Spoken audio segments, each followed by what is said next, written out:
Всем доброй ночи. Итак, друзья мои, сегодня у нас мистика у камина. Продолжаем 7-й выпуск.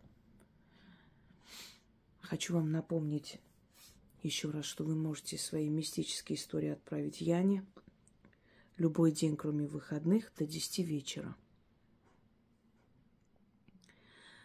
Рассказать в текстовом формате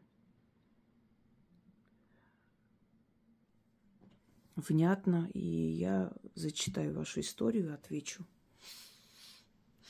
Тут у нас урчание, услышите, не удивляйтесь. Рыжик тут возле моих ног лежит, спит. Облюбовал он это место, теперь там и спит. Мягко, хорошо, да, постелили ему.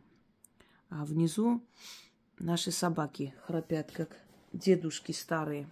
Так что под это урчание и храп мы с вами продолжим рассказы, потому что эти рассказы это не просто как бы передача вам из уст в уста, но еще и объяснение, почему, к чему, то есть, да, к чему это все. И очень может быть, что у кого-то похожая была ситуация, и он услышит ответ на свой вопрос, который его мучил. Кроме всего прочего, хочу вам напомнить, что у нас есть мистические истории, встречи с призраками, по-моему, встречи с духами, или я такое еще не называла, не помню. Ночная мистика, мистические истории у костра, очень много, мир духов и прочее. За эти несколько лет, может быть, 3 года с чем-то, да, огромное количество таких рассказов, которые мы с вами читали. Я объясняла, в этом году у нас эфиров практически нет, потому что в России не везде ловит, точнее, не везде открывается эфир через VPN, не очень качественный эфир, поэтому я не хочу. Одно слово слышно, 2 слова нет. И я решила, что ничего страшного. Знаете, никто волосы рвать не будет по поводу их санкций. Перетерпим. И не такое бывало. Не менее интересно слушать видеоролики, не обязательно эфиры. Какая разница? Все равно я отвечаю на интересующие вас вопросы. Правильно? Итак, поехали. Добрый вечер, уважаемая Яна. Хочу описать мистику из жизни. Это было в 1950 году. Моему брату был годик, и он умер. Его приготовили и уже лежал на лавке. И кто-то сказал маме о какой-то ведуне. Неправильно писали, ничего страшного. И она на ночь глядя побежала к ней. Я уже не помню того рассказа мамы, но она деду пообещала к нему на похороны приехать. А когда пришла домой, сынок играл, как будто не было того кошмара. Только судьба у него по жизни так и не сложилась. Возможно, это потому, что вернули его оттуда. Не совсем поняла, какому деду пообещала.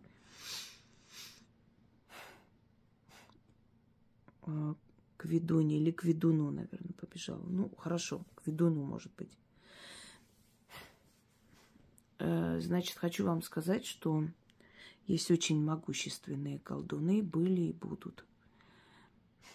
Есть очень сильные ведьмы, но ни один из этих людей не способен воскрешать из мертвых. И поэтому, если бы ваш брат был мертв, никто бы его не вернул к жизни. Скорее всего, это была клиническая смерть. И в деревнях очень часто клиническую смерть принимают за смерть настоящую.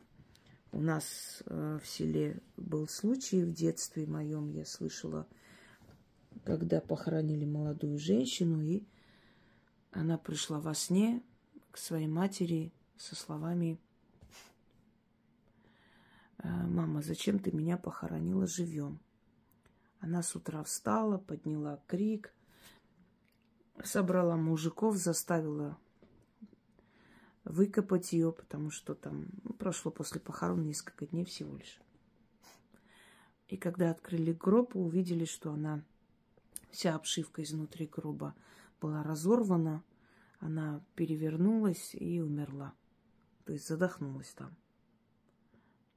Ее действительно похоронили живем. Так вот, ваш брат не был мертв.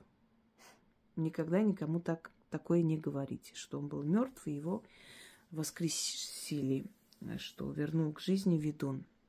Он не мог бы его вернуть к жизни никак. Вернуть к жизни можно человека из комы, призывая его душу, уговаривая вернуться. Многие души из комы не возвращаются, потому как там хорошо. Именно поэтому я родственникам говорю, чтобы они уговаривали душу своего родного человека вернуться. Просили, уговаривали. Они не хотят возвращаться. Я знаю по себе, там очень хорошо. Ты не хочешь вернуться в этот мир, в этот скучный, тяготный мир. Опять тащить этот крест на себе под названием «земная жизнь». Это одно. Могут вернуть из клинической смерти. Потому что, опять же, душа между мирами ни туда и ни сюда может вернуть сильный колдун. Следовательно, ваш брат не умер. У него была либо кома, либо клиническая смерть. Но в селениях народ неискушенный, и они принимают это за смерть. Потому что человек, у него все признаки смерти. Он холодный, он не дышит. Так кажется, что он не дышит. Но его дыхание практически незаметно, потому что его сердце очень медленно бьется, замедляя все процессы в организме. Когда процессы в организме замедляются, то сердце справляется со своей задачей, следовательно, поддерживает жизнь несколько дней, даже, может быть, несколько недель.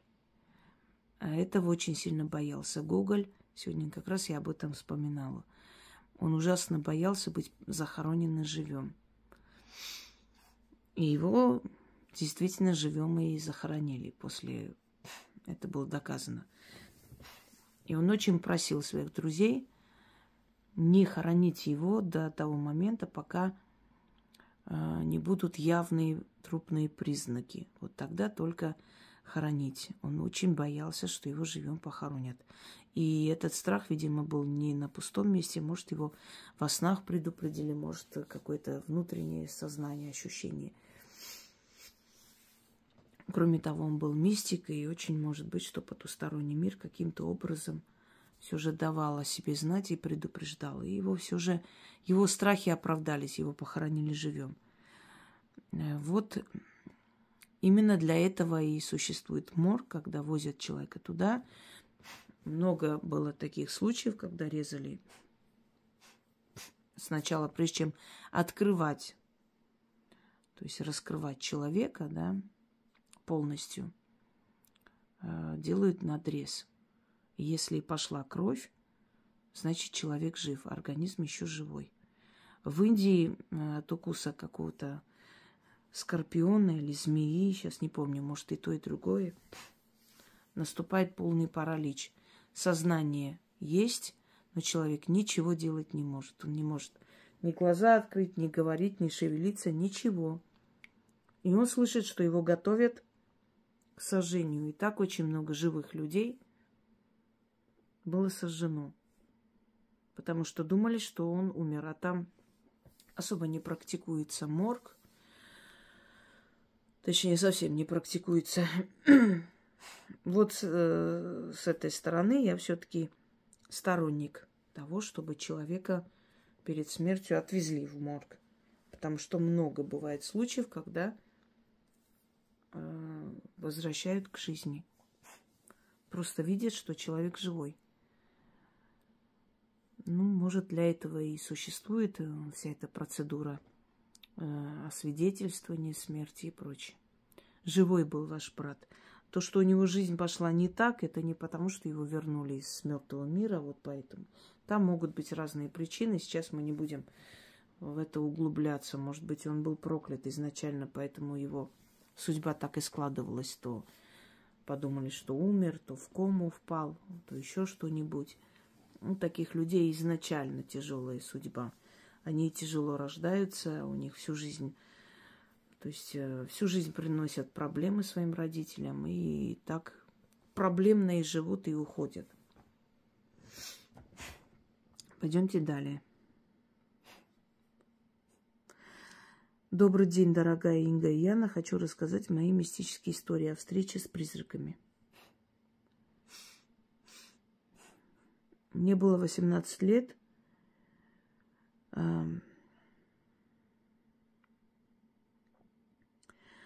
Я спала в комнате.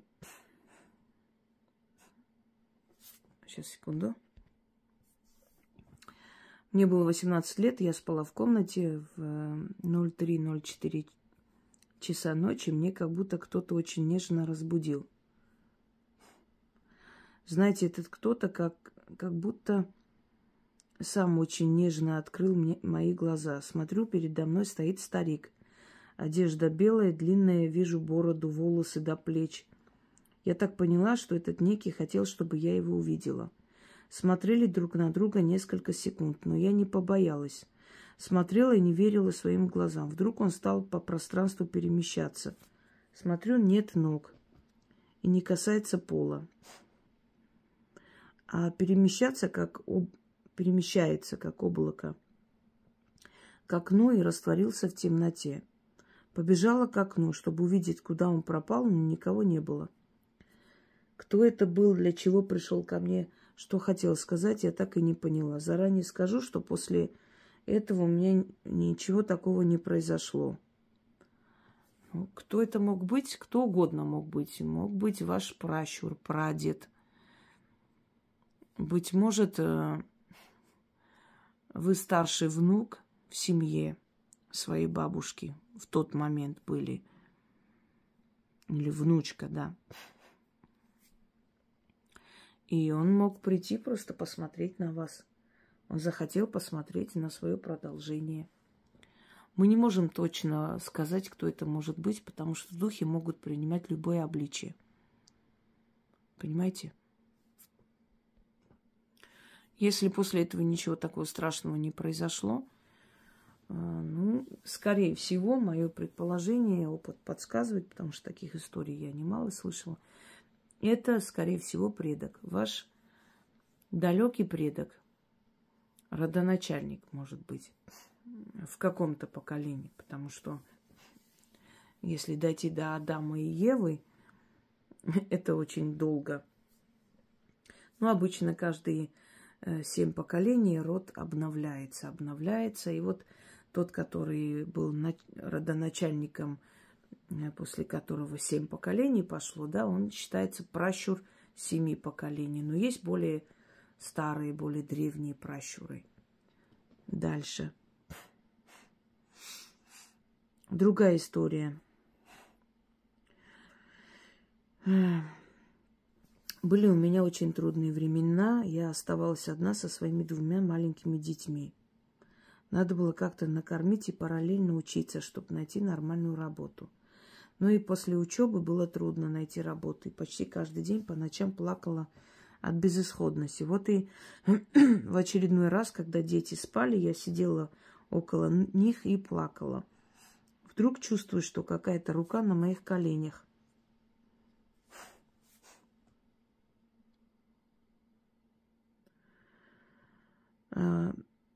Инга, дорогая, как с другом сидишь и рассказываешь о своих трудностях, и вдруг рукой по спине по-дружески хлопает, как бы все будет хорошо, не переживай. Вот так я почувствовала на моих коленях. Я сначала удивилась, потому что дети спали, я одна. Не растерялась и спрашиваю, кто ты, хочу увидеть тебя. Что ты хотел мне сказать? Но бесполезно. Знаете, что было интересно? Некоторое время назад я писала письмо, чтобы приняли на работу, и не было ответа. Буквально на следующий день пришло письмо, и меня приняли на работу. Дорогая Инга, мне очень хотелось бы узнать, кто это был. Ведь мы издалека, вы издалека все видите, чувствуете. Может, это моя бабушка была, или хотелось бы узнать, силен ли мой род. Неправильно писал человек, но я исправляю. Если род не такой сильный, могут ли помочь и предупредить? Я не думаю, что у вас не сильный род. Если вы в трудной ситуации выжили, дошли до этого дня, значит, все-таки род сильный, потому что в наше время дошли те до нашего времени, у кого сильный род. Остальные тысячелетия назад, 100 лет назад полностью исчезли.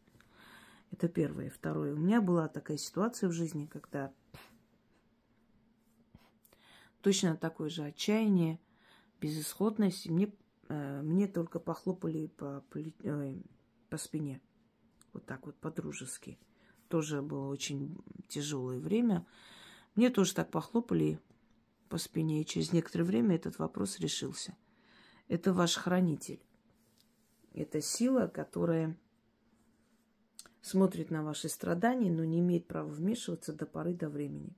Вот как операторы, которые снимают дикую природу, говорят, что мы не имеем права вмешиваться, мы можем только снимать. Хотя при желании могут помочь. Ну, я не понимаю этого, конечно. Ну, для них сюжет важнее. Неважно. Вот то же самое делает и ваш хранитель, дух, которого отправили вам помогать и спасать.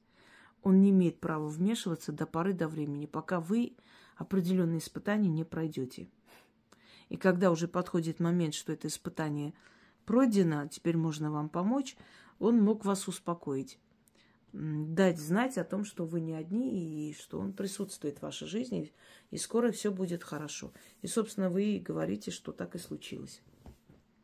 Еще одна история. Я спала и вдруг чувствую, что кто-то гладит мои волосы. Сначала подумала, что это моя дочка, и громко сказала: не мешай спать, завтра на работу должна пойти, надо спать. Но чувствую в полусне, что еще гладят волосы. Открыла глаза, а рядом никого нет. Ночь, и я одна в комнате. Может, это был домовой или родная душа? Это мог быть кто угодно. Опять же, мы не можем гадать сейчас, вот кто это мог быть. Может быть, домовой, может еще. Добрый дух. Кто бы это ни был, это добрый дух. Но чаще всего это бывает домовой. Слыхали, когда у коней, например, дворовой плетет косы? Некоторые говорят, что это ласка, которая лазит по лошадям и плетет им косы. Но вы знаете, одно дело так, скажем, мешать волосы, да, и создать некое такое ощущение плетенной косы. Другое дело, когда это все заплетено, еще как резинкой, чем-то таким внизу закреплено. Ласка не догадается. Просто все как бы валят на ласку, но этот зверек в некоторых районах вообще не обитает. А лошади бывают причесанные, у некоторых косичка. Домовой иногда перемешивает, то есть лохматит волосы во сне, иногда гладит. Если гладит, это к добру. Если лохматит, значит, говорит, что кто-то пытается что-то делать или начитывает, путает вашу жизнь. Понимаете? Ну, это мог быть кто угодно, но, судя по моему опыту, чаще всего это домовой. Вы понравились ему. Значит, вы хорошая хозяйка. Значит, у вас все чисто, убрано. Домовые любят хозяйственных хозяек, которые убирают дом. Они не любят этот энергетический мусор. Образуется такой энергетический мусор, когда в доме грязно, и темные духи слетаются. Для них это такое, знаете, лакомый кусок. Им нравится в таких грязных местах обитать. Другой случай. Лето во дворе, хорошая погода, и не заметила, что уже время позднее. Почти 12 ночи, мало что может быть. Хотя до дома не так далеко, почти бегом с детьми идем домой. У дороги есть магазин. Он был закрыт, внутри не было света. Вокруг никого. Окна магазина стеклянные, большие. Смотрю, и внизу, что сзади нас идут три мужика. И мне стало еще страшнее. И вижу в стекле, как они друг с другом что-то обсуждают. Я своей старшей дочке спрашиваю: смотри, ты тоже видишь этих троих? Или мне кажется? А она тоже подтвердила. Подумала, сейчас повернусь, посмотреть, знакомые это пацаны или нет. Насколько было мое удивление, когда повернулась, никого не было. Рядом не было ни дороги, чтобы свернуть, ни подъезда, или так быстро исчезли, чтобы мы не заметили. Я даже еще раз спрашивала: ты точно увидела тех троих? Она подтвердила. Еще раз. Мы дошли домой, но этот случай я запомнила навсегда. Так и не поняла, кто они были. Этот случай был прошлым летом. Я стояла... это уже другая история. Сейчас еще. Значит, это объясню. Я когда-то... Меня позвали, попросили заговорить человека больного. Я пришла, посмотрела на него и сказала, что он не жилец. Поэтому нет смысла его мучить. Жена сказала, что готова оплатить, пожалуйста, только вот помогите. Я говорю: вы поймите, во-первых, я больным людям помогаю даром, я не лечу, заговариваю. То есть помогаю, чтобы лечение пошло впрок, да. И во-вторых, я просто вижу, что человек уже наполовину на том свете. Тут, смысла нет. Зачем это нужно? Я объяснила ей, она заплакала, мы с ней поговорили, ее успокоила. И вышла и иду. Уже ночь. Ближе к 11. А мне идти долго. Наверное, минут 20 до дома. Там маршрутки не едут уже в это время. Ничего не едет. И такси тогда особо не работало у нас. Я тоже проходила мимо витрины и увидела сзади человека, который за мной шел. Сначала у меня вся спина прям охладела. Я думаю, понятно, кто-то меня преследует, а там темно. Повернулась, чтобы сказать, что вам надо от меня. Смотрю, никого нет. Снова смотрю в эту витрину, опять он стоит. Он уже стоит за моей спиной. Опять повернулась, нет, опять. И я просто бегом на одном дыхании, читая заговоры, дошла до дома. Мне тоже бывает страшно, я тоже человек земной. Я тоже, скажем так, мне не чуждо ничего человеческого. И я поняла, что это некто. Я поняла, что это не человек. Когда я поняла, что это не человек, мне немного стало легче, потому что человека следует бояться больше, чем духа. И ночью он мне приснился и сказал: и чего ты так перепугалась? Я же пришел тебя охранять, что ты так бежала от меня? Вот некто такой высокий и здоровый. Так что, скорее всего, они пришли просто вам помочь. Они показались, а потом исчезли, когда увидели, что вы испугались. Они просто люди не всегда понимают, не иногда, а чаще всего боятся этого, вместо того, чтобы анализировать и понять, а зачем? Вы же сказали, я боялась. Со мной были дети. Вот вас было 3, наверное, да, с детьми? 2 детей и вы. И каждого из вас кто-то охранял. Вот вы и увидели 3 мужчин. Ваших хранителей, каждого из вас. Значит, у вас сильный род. И они все же отправляют вам эту охрану и помощь. Видите? Не первый раз. Дальше. А этот случай был прошлым летом. Я стояла на узкой дороге. Рядом росли деревья. Было тепло, не было ветра. Но было темно. Стою и жду знакомую и любуюсь деревьями. Вдруг слышу стук. Или как дети прыгают с небольшой высоты на землю, раздается звук. Смотрю, никого нет. Но одна очень тоненькая ветка шевелится. Инга, если не шевеление ветки, я бы подумала, что мне показалось. Но каково было мое удивление, что на этой ветке смогла стоять только птичка. Но стук ноги почти 5-летнего ребенка. Подошла смотреть, говорю, кто ты, покажись. Но никого. Пришла знакомая, рассказывая, она говорит, если бы я была на твоем месте, я бы убежала отсюда. Что это могло быть? Спасибо большое, что вы есть. Я вам скажу, что это могло быть. Вот смотрите. Моя бабушка когда-то зимой по молодости вышла и шла по делам. Не знаю сейчас, куда она шла, но далеко от дома. По селу шла. Была зима, люди в домах. Вы знаете, что зимой особо много народу не ходит туда-сюда. И она слышит, что там, где снежное поле, как будто по полю кто-то скользит. И такое ощущение, как кожу, знаете, разрывают. Там вот такой звук разорвавшейся кожи. Вот такой. И она тоже так приглянулась, подошла, никого нет.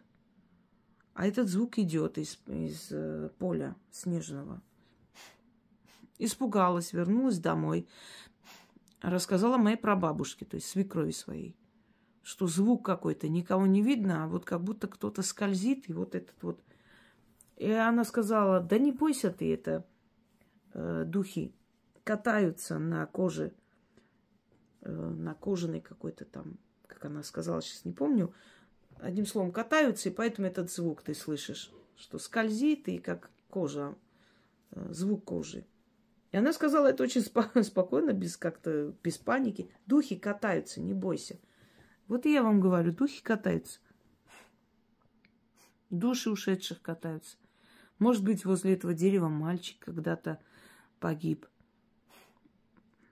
Может, с этого дерева упал лет 10-20 назад, если это старое дерево. И его душа навечно осталась там. И он все время там играется, на этих ветках поднимается, спускается. Вот и все. Есть много необъяснимых вещей на Земле. И они, конечно, эти необъяснимые вещи иногда внушают страх, ужас.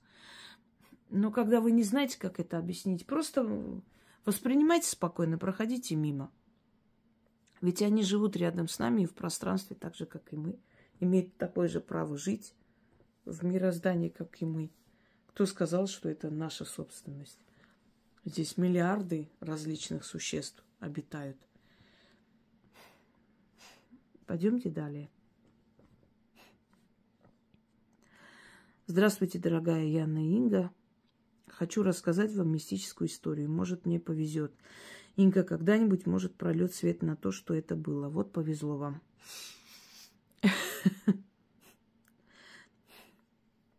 Сейчас вот после Нового года подарили ребенку много конфет. Новогодние мешочки от дедушек, бабушек. И в саду, и мужу с работы. В общем, много. Они кучей лежали на кухне. Как-то муж пришел с ночной смены. Я как бы краем уха слышу. Он вроде на кухне, думаю, чай пьет. Пойду спрошу, как он, что на работе. Пока собиралась, видимо, много времени прошло. Он лег спать, а мне захотелось пить. Иду, смотрю, он не стал нас с ребенком будить, лег в дальней комнате. Я посмотрела, спит, храпит. Ну ладно, иду на кухню попить. Смотрю, стоит на кухне муж мой, который спит в комнате сейчас. Стоит и не то, что что-то ест, а просто уничтожает конфеты. Ё-моё, ест, на меня смотрит, полный рот конфет и улыбается. Я в ужасе, просто страх, ужас. Растерялась, дыхание перехватило. Я просто спиной пошла обратно к нему, лицом. Боюсь отворачиваться и потихоньку обратно к кровати. Говорить и кричать не могу. Просто в мыслях было: не подходи, не трогай меня. Я, значит, иду, он за мной. Самое ужасное было то, что, проходя мимо комнаты, где спал муж, самое ужасное было, проходя мимо комнаты, где спал муж, видеть их обоих. Это да, это страшно жуткое состояние. видеть их обоих. А тут улыбается, просто за мной идет. Я зашла в комнату, где спала в кровати, и тот дальше не пошел. Постоял, улыбнулся, зашел к мужу. То есть разошлись по комнатам. Я кое-как дождалась, когда рассвет, бегом к мужу захожу. С ним все в порядке. Но что это было и зачем? Конфеты проверили? Кто-то действительно их съел или просто вы увидели это видение? Это нехорошо. Это вы увидели доппельгангера, его двойника. Двойник приходит в этот мир, чтобы обменяться местами. Он приходит в этот мир, и тот, кого он представляет, изображает, уйдет. Вашего мужа надо отчитать. Это некий призрак, его двойник. И когда люди видят, неважно в каких обстоятельствах, могут на улице увидеть, поздороваться, а человек не реагирует. Приходит на работу, а он на работе. Как, ты же только что там был? Не было меня там, я тут сижу. И все смотрят на тебя как-то странно. Да нет, я сейчас проходила, ты же не поздоровался, этот был ты. Да не я. А у тебя есть брат-близнец? Нету. Но ты был, вот твои вещи, твоя сумка. Не было меня. И через несколько дней этот человек умирает. Звонят, говорят, вот сердцем стало плохо и так далее. Я вам рассказывала историю, когда у нас одна гулёна допрыгалась. Приезжал муж, привозил ее все в общежитие, оставлял. У нас общежитие было очень строгое. Там женщина у нас когда-то работала надзирательницей лагеря, никого не пускала после 9 вечера. Ну, она с ней как-то договорилась. И каждый день шла на свидание к одному, ко второму. У нас внизу был гостиница «Турист». Сейчас убрали и сделали там набережные красиво, прям возле подножия Мамаева кургана в Волгограде. И когда поднимаешься на Мамаев курган, тогда еще не было этого храма всех святых, сейчас сделали. А парк был, и сейчас есть лес, лесопарковая зона. И она пошла на свидание. А мне как-то не очень, не по себе. Я ее отговариваю, да ничего не будет. И мало того, что это аморально изменять мужу, так она еще идет ночью, непонятно кому. И она вернулась в ужасе и сказала, что она подошла к парку, уже идет, и увидела саму себя, которая стояла возле дороги, смотрела на нее. Только у нее были черная одежда. Она смотрела на нее так внимательно. Она говорит, мне такое ощущение, как будто меня сейчас сердце остановится от ужаса. Посмотрела на нее, отвернулась и пошла прямо в лес. А эта мадам бегом обратно. Пришла вся бледная, трясется, несколько дней болела. Потом оказалось, что тот, с кем она шла навстречу, маньяк. Кстати, в Волгограде их не меньше было, чем в Ростове. Ростов прославленный, но в Волгограде тоже их очень много ловили. По крайней мере, всю мою юность, я помню, их ловили.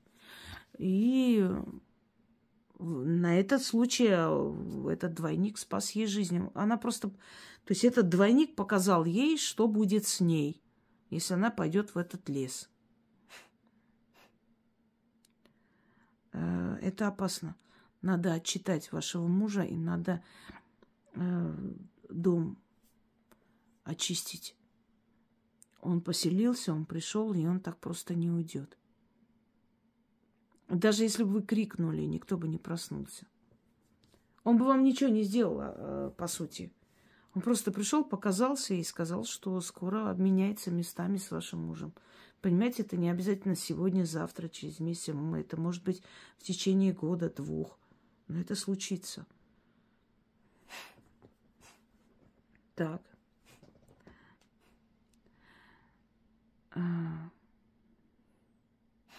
Когда такое видите, или звонят вам в дверь, смотрите, там никого нет, или стучат, никого нет, или явление в доме резко. Вы можете представить себе вот на секунду кто-нибудь, кто сейчас слышит, вот такое видеть вам? И вы же понимаете, что это трезвый, нормальный человек говорит, не алкоголик, не наркоман, это не какие-то бредни наркотические, это нормальный, адекватный человек такое видел. Это говорит о том, что мир потусторонний существует, хотите вы этого или нет. Как человек, который столкнулся с этим много раз. Много раз. Я никогда бы не сказала то, чего я сама не видела и не верю. И когда такое видите, успейте сказать: вчера приходи. То есть уже ушедшим временем. Вчера. Вчера приходи. Пойдемте далее. Здравствуйте, уважаемый Инга. Позвольте рассказать вам свою мистическую историю. Этот случай произошел со мной 12 лет назад, когда я была беременна. Начну с того, что на самых ранних сроках, когда еще неизвестен пол ребенка, муж очень хотел мальчика. А мне было без разницы, кто родится, поэтому он ходил, всем говорил, что у нас обязательно родится мальчик. Однажды мне приснился сон, как будто бы ребенок, который живет у меня в животе, говорит мне: «Мама, я же у тебя девочка, почему вы всем говорите, что я буду мальчиком?» В то утро я уже точно знала, что у меня родится дочка. Прошло еще немного времени, и ко мне начал ходить черный кот. Он ходил именно ко мне, беременной. На мужа не было вообще никакой реакции. То есть он проникал в нашу квартиру через открытую форточку или открытый балкон. Однажды на улице был сильный ливень, и я позакрывала все форточки, окна. Так этот кот разбегался и своим телом бился в окно до тех пор, пока его не разбил и не вошел ко мне в квартиру. Если в момент, когда кот приходил, я находилась дома, значит, он просто меня находил. Мы встречались обязательно с ним взглядом. И он тут же убегал. Если же меня дома не оказывалось, когда он приходил, то кот просто садился и ждал меня. Однажды я пришла домой, мой муж спал, а кот лежал рядом с ним. А на коте сидел наш попугай. И опять мы встретились с ним взглядом, и кот убежал. Так продолжалось на протяжении 5 месяцев, пока я не уехала рожать. И этого кота не трогала, с ним не разговаривала. Мне всегда было жутко и страшно от встречи с ним. Тогда я не была знакома с вашим каналом, и люди мне советовали повесить в квартире семистрельную икону. Я ее повесила, уехала в роддом. С тех пор икона так и висит, а кота больше не видели. Моей дочке скоро исполняется 12 лет. Смотрите, ваш муж допустил большую глупость. И вообще допускают большую глупость люди, которые заранее, во-первых, покупают вещи ребенку. Ребенок еще не родился. Народ же не глуп, когда советует заранее ничего не покупать, имя заранее не выбирать, не говорить, по крайней мере, всем подряд, не говорить, кто родится и так далее. Ваш муж постоянно говорил, что будет сын. Следовательно, вот почему ваша дочь пришла, потому что ее душа, которая вселилась потом в ребенка и родилась в этот мир как человек, она негодовала. Своими словами отец ставил запрет на ее рождение. Он же хотел мальчика, ему нужен был мальчик, а девочку он не хотел. То есть он хотел мальчика, больше никого, чтобы не было. Мальчик, только мальчик. И тем самым он закрывал постоянно приход вашего ребенка в этот мир. А этот кот, смотрите, души, потусторонние силы, они могут использовать энергию животных, птиц, чтобы прийти что-то передать людям. Ну, например, голубь может взлететь, удариться о стекло, через некоторое время кто-то умрет в доме. Во время похорон птицы могут кружить над могилой человека, и одна может сесть на гроб человека, например. На кладбище внезапно может появиться кошка и сопровождать вас, или собака ночью может выйти и с вами проходить всю дорогу, провожая вас домой. Особенно в 90-е, когда была такая смена ночная, да, люди боялись, не было ни такси, ничего нормального. Как могли, выживали, и грабили, и убивали постоянно людей. И бывали случаи, когда собаки сопровождали. Просто собаки шли рядом с женщиной, а хулиганье, думая, что это ее собака, не подходила. Оказывалось, что эта собака вообще не ее, она исчезала туда, откуда пришла. Это не видение, это не привидение. Это реальная создание, реальное животное, реальный кот или собака. Но они не сами хотят прийти к вам. Их энергию используют силы, чтобы прийти. Этот кот пришел, потому что ваш муж сказал, что дочь ему не нужна, сын будет. А раз дочь не нужна, дочь надо забрать. И этот кот – некая потусторонняя сила, которая приходила за душой вашего ребенка. Не икона спасла. Видимо, просто ваше упорство и то, что вы не боялись, что вы не гнали, не обидели никак этого кота, никак. Хотя боялись, то есть жутко вам было, но вы никак не обидели, ничего не сделали плохого. Видя ваше спокойствие, ваше уважительное отношение, человеческое отношение к нему, он все-таки ушел, не стал забирать вашу дочь. Но у вашего ребенка будут трудности. Они уже есть. И в школе, и в жизни, и будут дальше. Нельзя. Люди должны умнеть. Они не должны вмешиваться в желание, в волю тех сил, которые нас отправляют в этот мир. И глупо себя вести тоже не нужно. У нас будет сын. 100%. Постоянно говорить такое, это значит отрицать рождение дочери. Она не нужна. И он по нежеланию своему практически чуть не отдал в руки сил смерти. И они приходили в ваш дом. Эту икону можете оставить, можете снять, и она ничего никак не повлияла. Это просто случай. Вы уехали, кот перестал приходить, и увидев ваше, еще раз говорю, упорство и уважительное отношение к нему, он просто не стал забирать вашего ребенка. Сила смерти это. Некая сущность, посланная от сил смерти. Потому что если вам сын нужен, а дочь не нужна, значит, дочку отдайте нам обратно. Пришли забирать. Понимаете, о чем я говорю? Из-за глупости отца. Пусть не специально. Он же сейчас любит ее и рад. Все мужчины хотят сына, а дочь любит больше жизни. Вот что интересно. Вот 12 лет ей. 13-летний рубеж очень опасен. Много читайте ей защиту.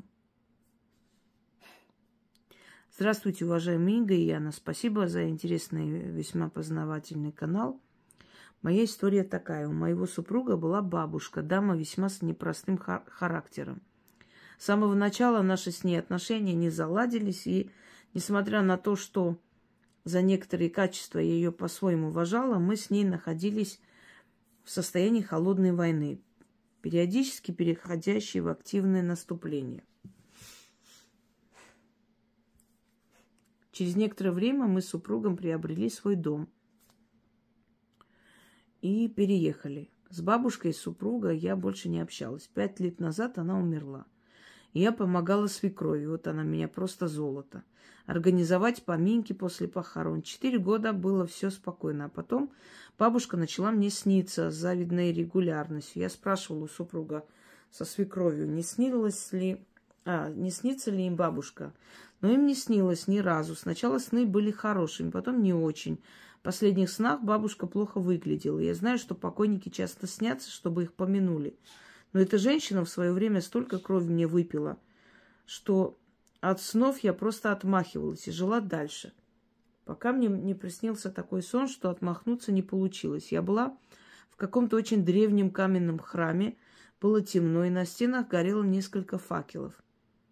Я там мыла полы почему-то.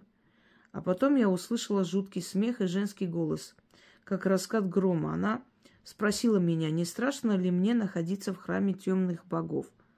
А я поняла, что не страшно, вот совсем.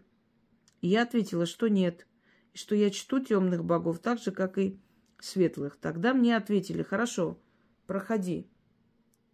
И в полу открылся ход с каменной лестницей. Я пошла вниз и оказалась в каком-то холодном темном каменном помещении. А вокруг туман. Потом я пригляделась и увидела, что это не туман, а неупокоенные души снуют туда-сюда. Но страшно мне не было. Шестым чувством я поняла, что они ничего мне не сделают, потому что я живая. Я пошла дальше и зашла в комнату, напоминающую тюремную камеру, только без решеток. Там я увидела бабушку супруга. Она сидела за столом, перед ней были две миски, одна с мылом, другая с сырниками. Когда мы жили все вместе, я часто готовила сырники. Бабушке они очень нравились. Так вот, она показала мне рукой на миску с сырниками и сказала, дать ей миску с мылом. Я говорю, бабушка, вы ошиблись, миска с мылом рядом. И тогда она разревелась и начала кричать, что она уже давно здесь, что хочет есть, но сколько бы ни старалась взять сырники, ей под руку всегда попадает мыло. И она думала, что хотя бы я могу ей дать эти сырники. А я вдруг осознаю, что это место является чистилищем. И это мыло для того, чтобы бабушка сначала очистила свою душу.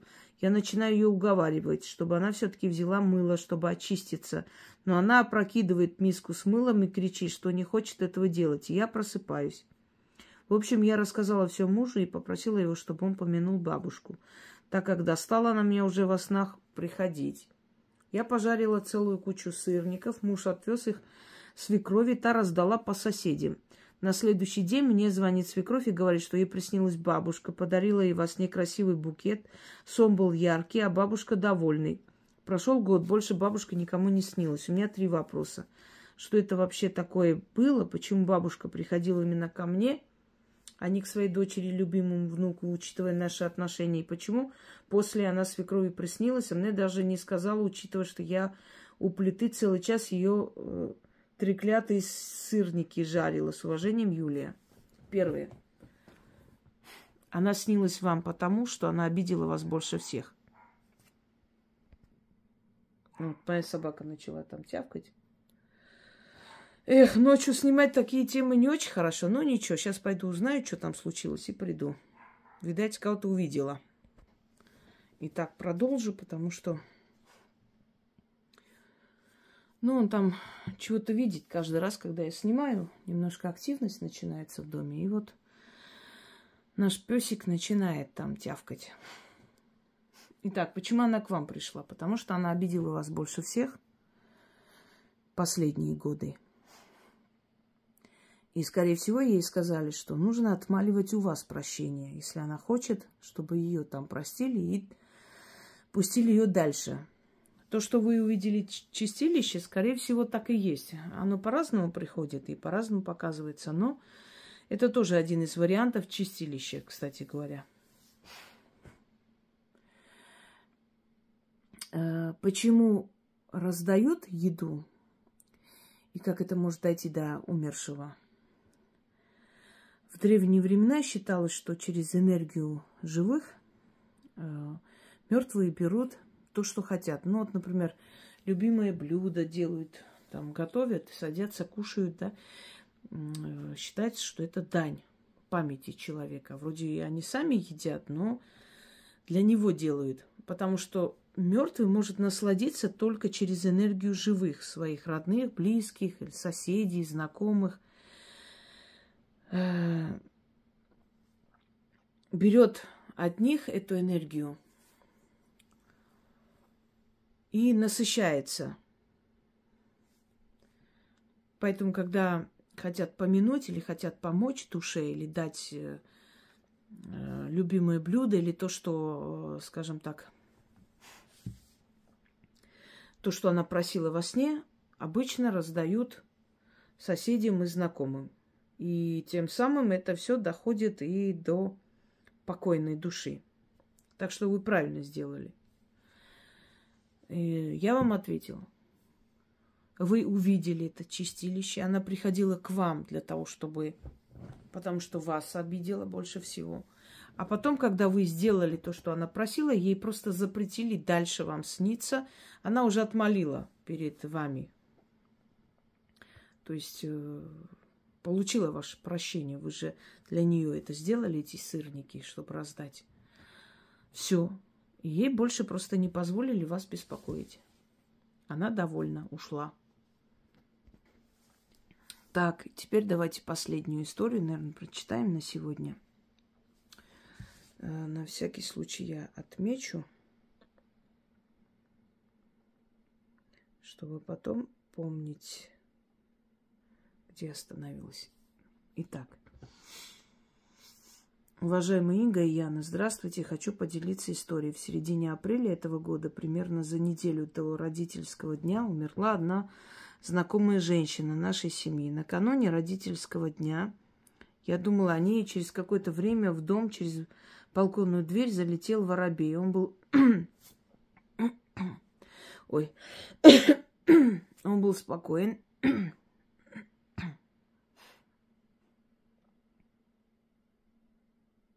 Просто летал по комнате туда-сюда. Я по незнанию начала его выгонять. Открыла двери с обеих сторон квартиры и пыталась помочь ему вылететь.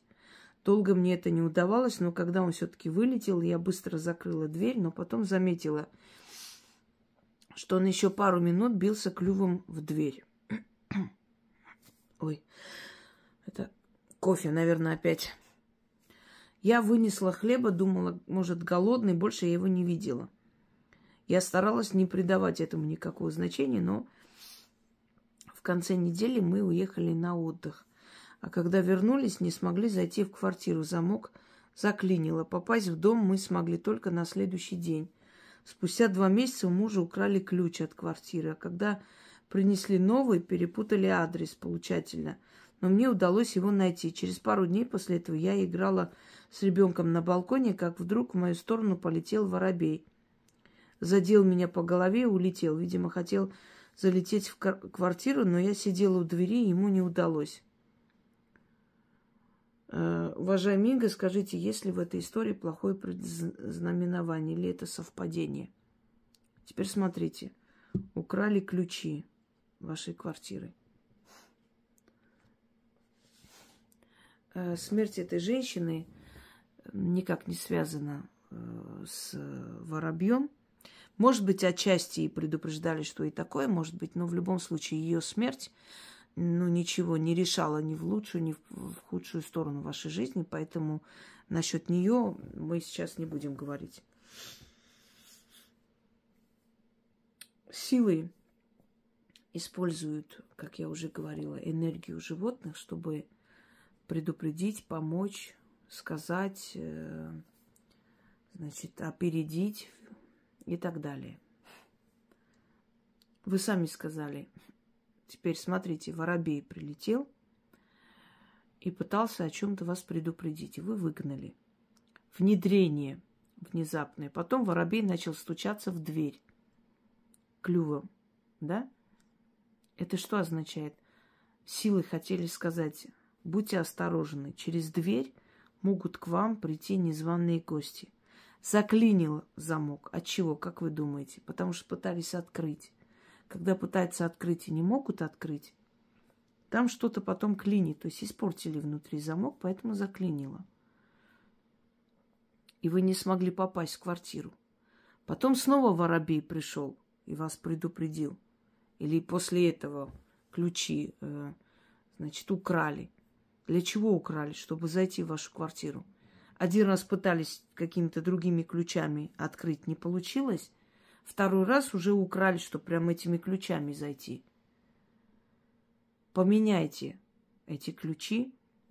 Внутренний замок тоже сделайте отдельный, помимо тех ключей, которыми открываете дверь. И внутри, когда вы будете внутри, чтобы закрыть так, чтобы никто не мог открыть. И будьте осторожны, это, скорее всего, знакомые ваши люди. Это не чужие люди.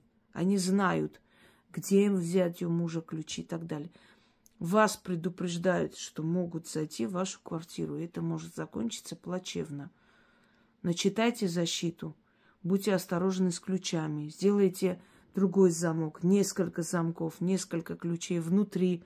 Сделайте замок, когда вы все будете дома, чтобы закрыть еще раз дополнительно. Таким образом, чтобы снаружи открывая, внутрь не смогли зайти. Вас могут ограбить, могут зайти в ваш дом. Мало ли, какие у них намерения. Вот почему приходят эти птицы вас предупреждать, что вас могут убить в вашей квартире. Тьфу-тьфу-тьфу. Теперь поняли, почему? И каждый раз, когда воробьи приходят, у вас то ключи, то заклинивает дверь, то еще что-нибудь. На вашу квартиру нацелились и хотят туда зайти. Значит, есть что ограбить. А может быть, хотят отомстить. Мало ли что. Вас предупреждают духи. Будьте осторожны. Очень осторожны. И вот позовите знающего человека.